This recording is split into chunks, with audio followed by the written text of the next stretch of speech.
We all got to state our biases, so here's mine. I hate efficiency. Let me explain what I mean by that. I hate situations where I feel like I need to hurry, work to get through a certain number of tasks in a certain amount of time. I hate when someone else controls my time and says, you have to get through this many tasks in this time allotted, and here's the most effective, efficient, quick way to do them. I hate to, as it turns out, when I control my own time. Namely, when I try to place restrictions on myself as to how I can spend my time, where I say I have to get this much done within this allocated amount of time, or otherwise I'm a failure. I'm a failure. Otherwise, if I don't get that much done, and then I start to feel sad, start to feel depressed, and then I start to wonder, why is life lived this way? Could life just be lived in wide vistas of time? Wide vistas of unstructured time in which you can take activities and do them for as long as you feel that they need to be done. Because here's the thing, like, I hate efficiency, but in fact, I like doing stuff. I like productivity even. I just don't like to be told that I have to be productive within a certain time frame. That's it. And let me explain this through what I call the parable of the bus. Now, I love the bus. I have loved the bus for years. It's like one of my preferred modes of transportation. And a lot of people hear this and they're like, what? Are you crazy? The bus is a very slow mode of transport. It makes a lot of stops. It is not the most direct route from point A to point B. Why? Why would you like the bus? To which I say, well, the bus, it stokes my imagination. The bus is an endless source of inspiration. I mean, imagine you're sitting on a bus and you're looking out the window and you're just watching the landscape pass you by.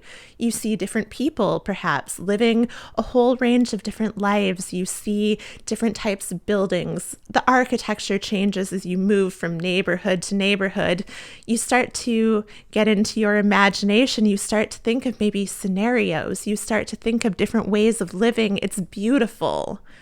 You come off the bus feeling transformed, like a new person.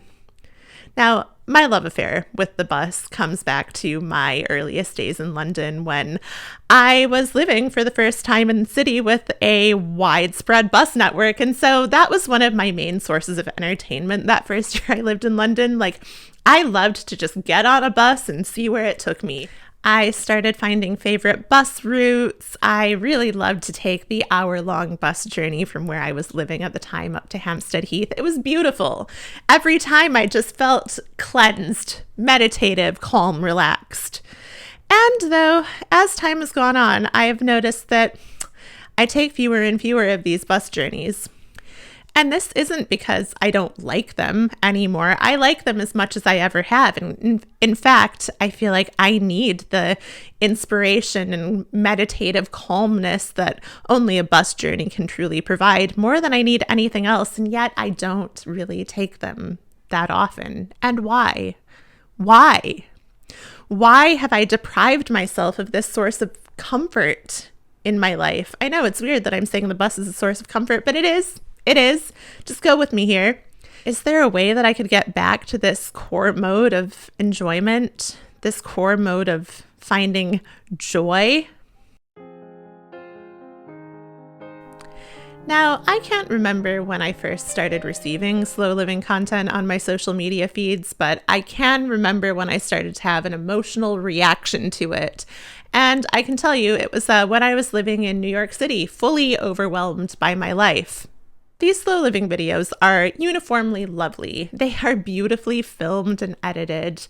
They often show our young female protagonist, perhaps in a tastefully decorated, warmly lit apartment, perhaps in a cottage, perhaps running through a field or frolicking on a beach. We see her maybe making a meal in her candlelit kitchen completely from scratch.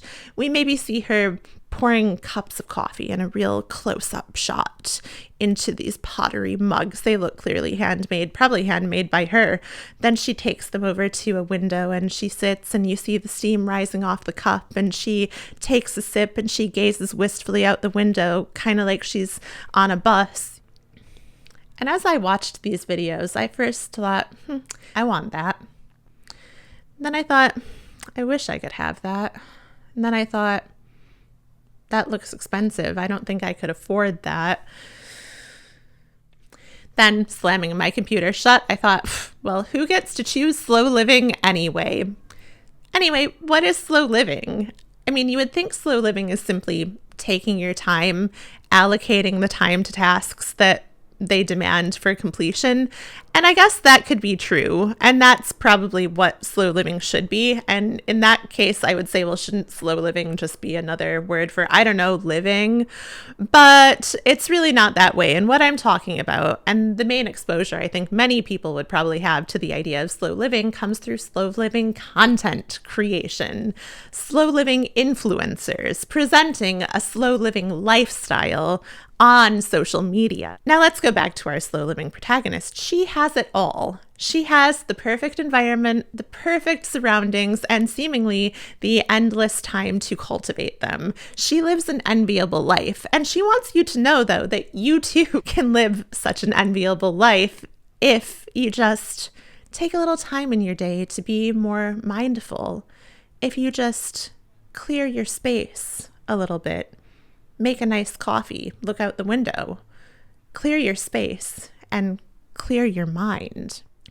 Now, the more of this type of content I watch, the more it brings this real sense of cognitive dissonance. Like, I can look at it and say, on the surface, I know this is supposed to feel very calming.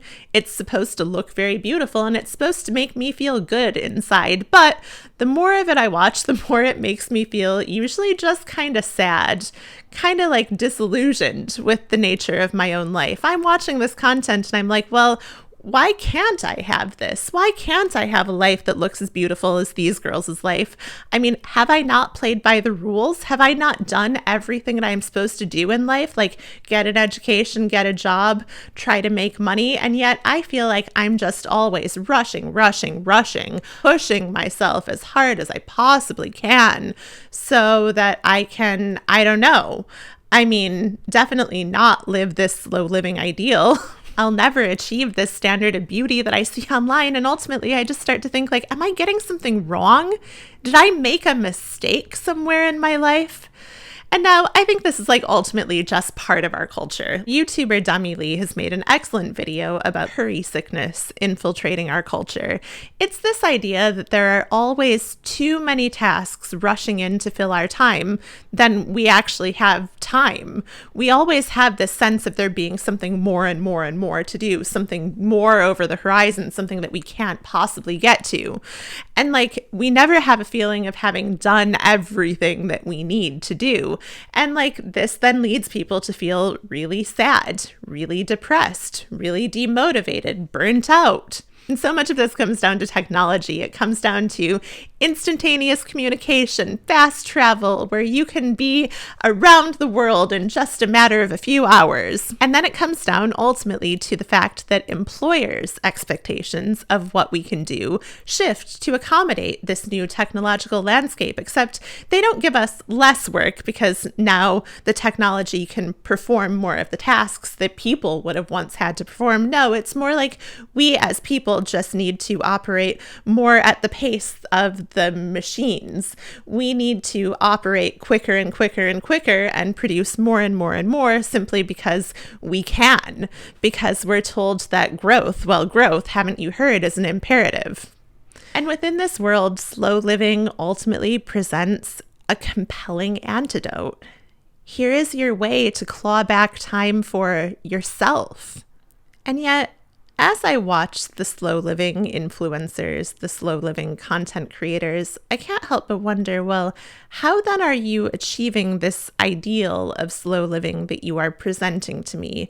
Like, surely if you have the time to construct your ideal life, well, haven't you also taken a hit in income? Because don't you have to work less in order to have this time to yourself? And how are you working less? Like, it doesn't quite compute. How are you managing to afford these beautiful apartments, cottages, whatever, these perfectly romanticized living situations? How are you able to fill your space with so many beautiful things? Like, doesn't that take money? Where's the money coming from? And also, haven't you heard that we're in a cost of living crisis? Like, everything is becoming more and more and more expensive, and yet you are able to work less. How? As I start to think a little more about this, dig a little deeper into how I imagine these people's lives must look, how I imagine their economic situation to play out in reality, something else starts to become clear to me. And I see, of course, that, well, they are, all of them, part of the machine. And then I see a TikTok like this and it makes me feel better. Back on my study tube rant, but I find it really annoying how the same study tubers who used to be like, study with me on holiday, 12-hour study day, are now in their self-care, relaxation, a mindful day in my life era. Because the problem with the content is the same. They don't have a job. They didn't have a job at university, which meant they could study for 12 hours. They don't have a job after university, which means they can relax all day. So essentially, for the study tuber, and for any kind of now slow living mindfulness influencer, they surely made their money in a period of striving, in a period of continuous posting, in a period of making their life appear to be something that it's not, perhaps, or maybe something that it is, in order to get an audience, to make money, to gain followers, to secure themselves with a steady source of passive income so that they can then go forth in their lives and, truly espouse the ideals of slow living, of mindfulness, of meditation. So what we see here, of course, is that the study tuber certainly goes through a period of striving so that they then can gain an audience, gain a following, gain a steady source of passive income, and then they don't really have to strive anymore. They can turn their attention to mindfulness, to meditation. And I think this is true probably of just about any kind of slow living influencer, where their slow living era, so to speak, was almost definitely preceded by a period of striving in which they had to post regularly, in which they had to build their platform, in which they had to think of their audience. And there's a real challenge, I think, in trying to live slow when also thinking about what you are projecting continuously out into the world. Like, I don't think that you can build up a slow living platform without first living fast for at least a while. I think that's the real paradox in the slow living content, is that you have to live fast to live slow. You have to do all that striving to gain the passive income to then take the time to say, like, okay, well, now I can breathe out. Now I can relax. But I would also argue that the slow living content creator, the slow living influencer, is still working hard. It's just simply that their labor time looks different from many other people's labor time. Instead of selling their time to an employer saying, okay, I'm giving you the majority of my life in which to do meaningless tasks that you assign to me, instead of that, they're saying that, oh, well, like, my job actually is to optimize my mind and body so that other people want to emulate my lifestyle, and I can then effectively sell products, ads, because I get views, because people want to be me. And of course, I myself have made my own little forays into attempting to create beautiful, mindful, aesthetically pleasing, slow living style content. Usually for me, that comes in the form of, the occasional cooking video I have been known to make. Now, what I can tell you though, is that it might look easy, but in fact, it is not. Like, I need to set aside the better part of a day if I'm going to make a video of me cooking something nice from scratch, because first of all, you have to be engaged in the actual act of cooking, but then you also have to set up your shots. You have to think about the lighting. It's more stressful than one would think. It's more stressful than I would have thought it was before I started doing this. Anyway, that aside, also back to cooking. So you set up your cooking, you set up your shot. You're also thinking, oh, should I get like multiple different camera angles just so like this doesn't doesn't end up being boring. Like, I don't want my viewer to get bored. And then you're also thinking of the audience at all times. How are they receiving the content? How are you making this entertaining for them? How are you making this valuable for them?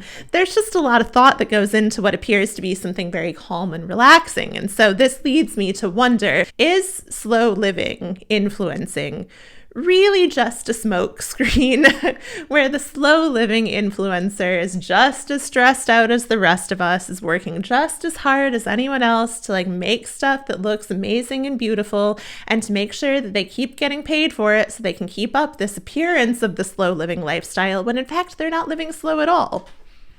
Are these slow living creators just as stressed out and burnt out as the rest of us, but they just have to keep up the show of the idyllic lifestyle? Why though? Why would they have to keep up appearances? Well, I think that there are a couple of layers of reasons here. And the first would be that, well, they have to keep up appearances because this is how they sell a lifestyle. This is how they maintain their audience. This is how they potentially get ad revenue and sponsorship money. Potentially they directly sell products. Like, they need to keep up appearances just to make it so that they're making their continuous money. But also I would say there's something a little more like subtle and maybe a little more insidious here that I'm going to try my best to explain in my best like anti-capitalist, cynic way.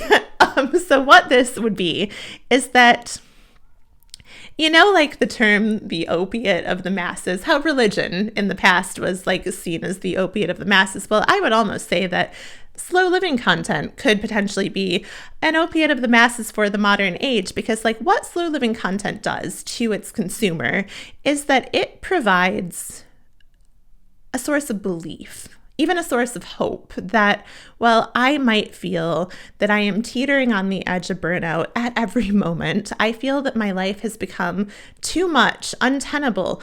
I cannot maintain the levels of activity I am maintaining, and slow living content, when we receive it continuously on our social media feeds, convinces us on some level, well, that another world is possible. And with simple changes and potentially with simple consumer products that I could buy that I'm seeing this slow living content creator use, well, then maybe I too could wind up in a position where I have a better life. Maybe there is still hope for me. I think that's really fundamentally what slow living content does and why it continues to exist and why creators are incentivized to keep up the slow living smokescreen. Now, Philip Vostell in Jenny Odell's book, Saving Time, which I'll be referencing periodically, is quoted saying, arguably, many would admit that it all needs to slow down, but such slowness would then be more often than not consumed, and consumed privately. And isn't that just the thing? Slow living is a consumerist construct in many ways. Like, it is something that we take in, something that tells us what to buy and how to live.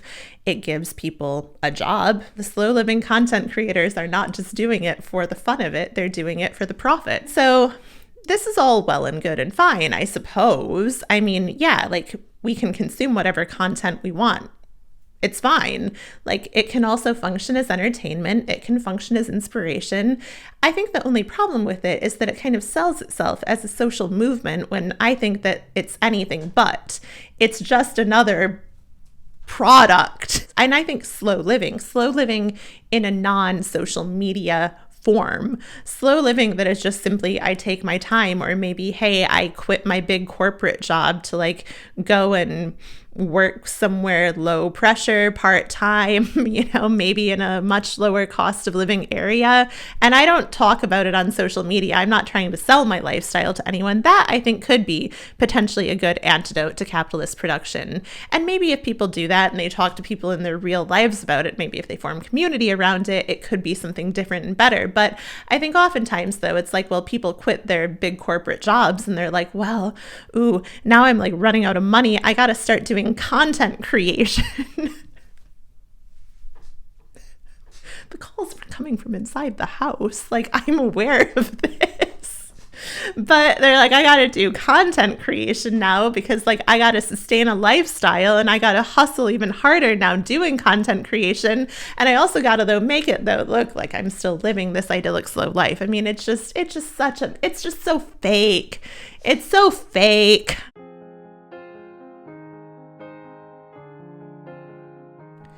But so, as we're forced to move quicker and quicker and quicker, as we move into the world of work, our actions in many cases for many people seem to have less and less meaning. We get into these jobs that we've spent our lives training to do, and then we can't figure out really why we're doing them. I mean, what actual purpose do they serve?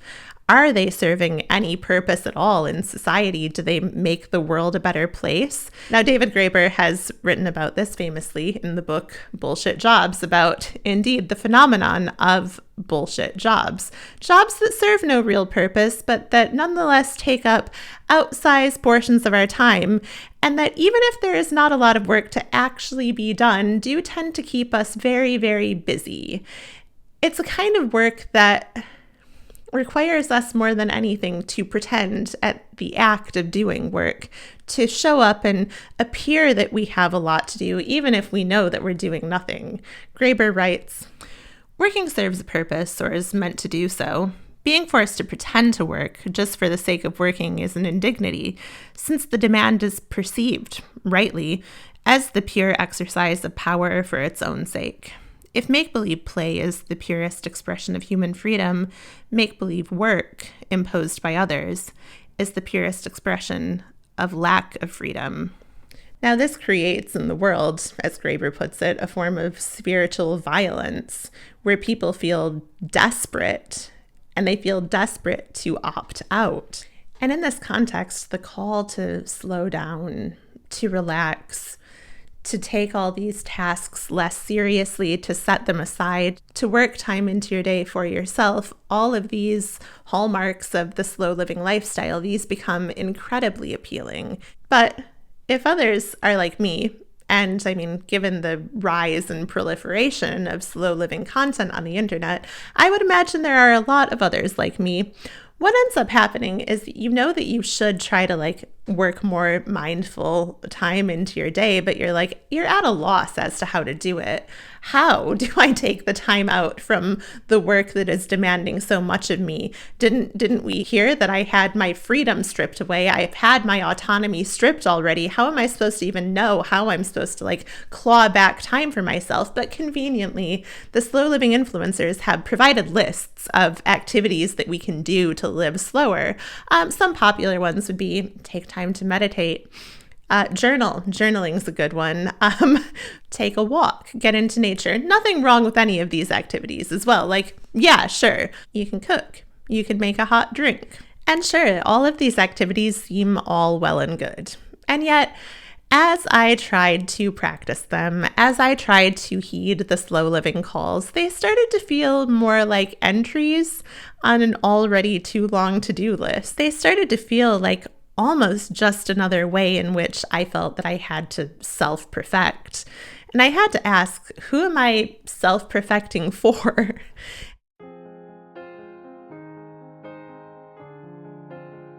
In the essay, Always Be Optimizing in Trick Mirror, Gia Tolentino writes about exercise and wellness culture, which, I get it, maybe isn't a one-to-one comparison match here, but I think there is some relevance to what she's saying.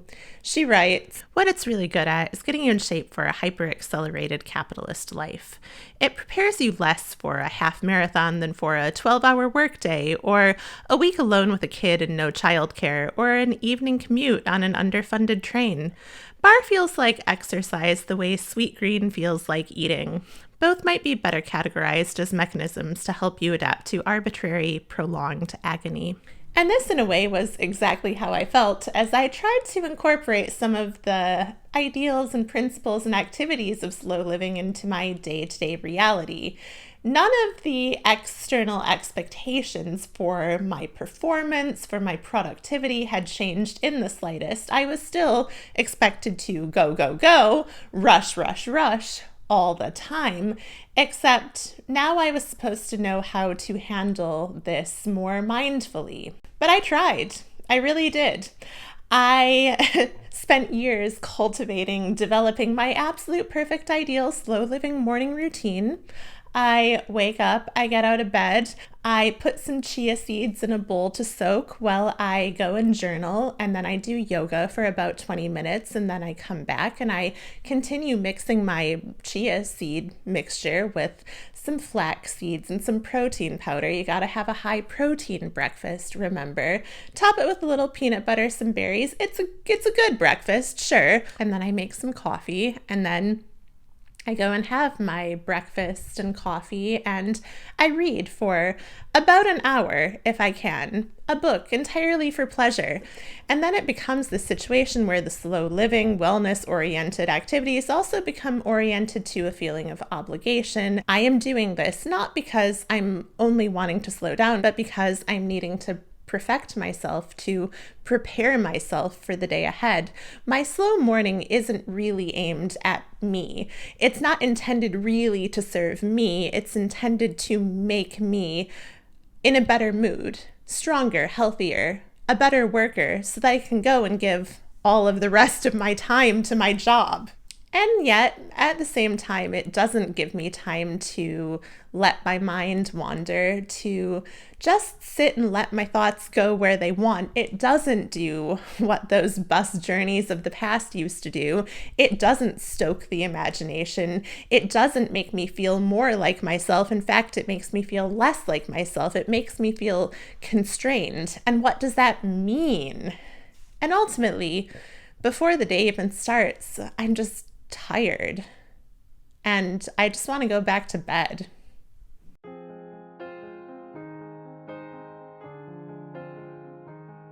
Doesn't the call to live slow, to engage super individually in mindful activities, doesn't it just distract us from the real advocacy needed to change the world in a more positive direction? Are we wasting our time meditating and journaling and ruminating endlessly over our own thoughts when we could be connecting with each other?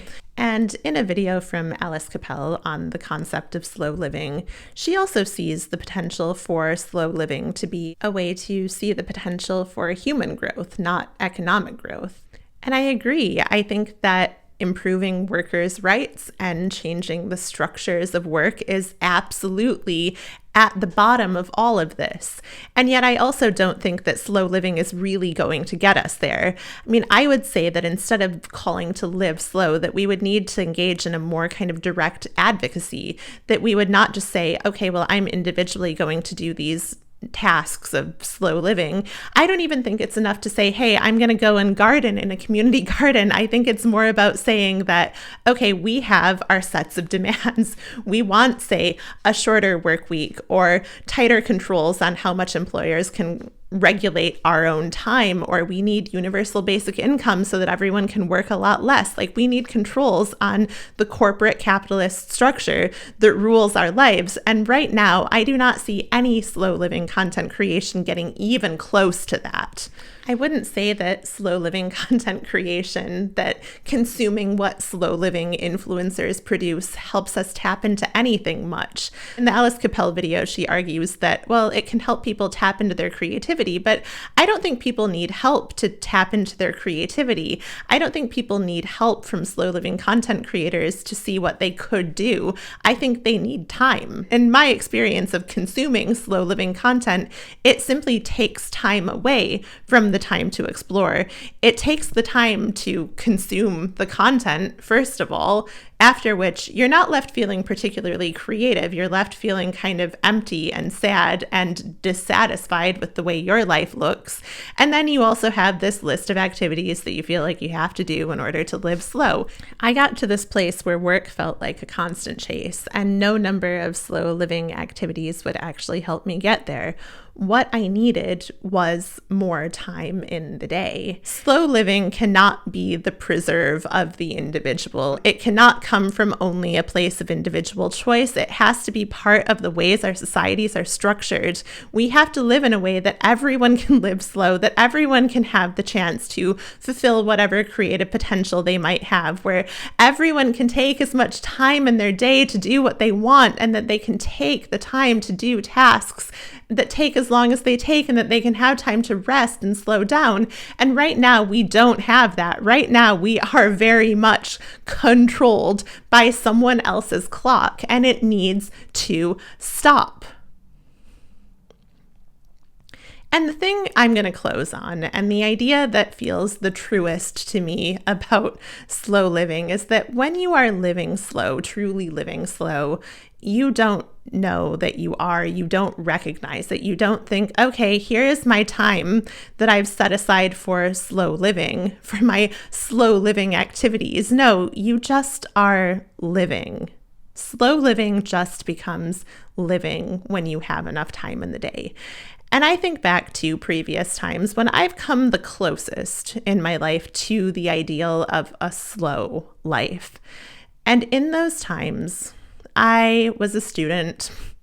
I was working a part-time job. Miraculously, my part-time job paid me enough that I could pay the rent on my apartment and I could cover my living expenses.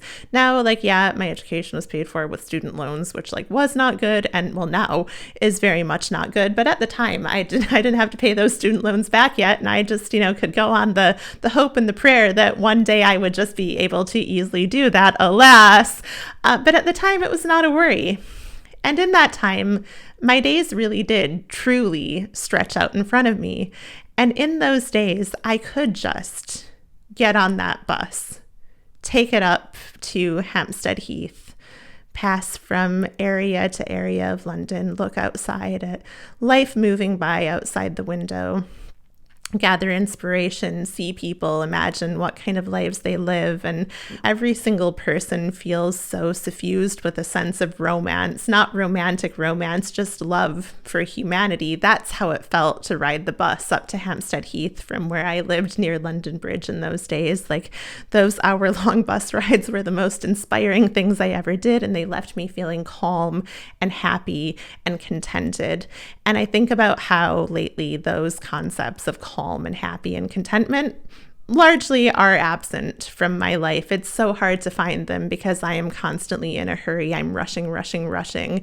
And I think that what I need to do is to, yes, try to build my own slower life where I don't even recognize that it's a slow life, but also I want to do something to do my part to change things. We can move away from this idea that everything in our lives has to be this aesthetically pleasing product that we're producing for public consumption. It creates such a sense of tension and rush. I want to get to a point where dinner is just dinner, a bus ride is just a bus ride. I want to get back to a place where moments are just moments, not units of time to shape and romanticize.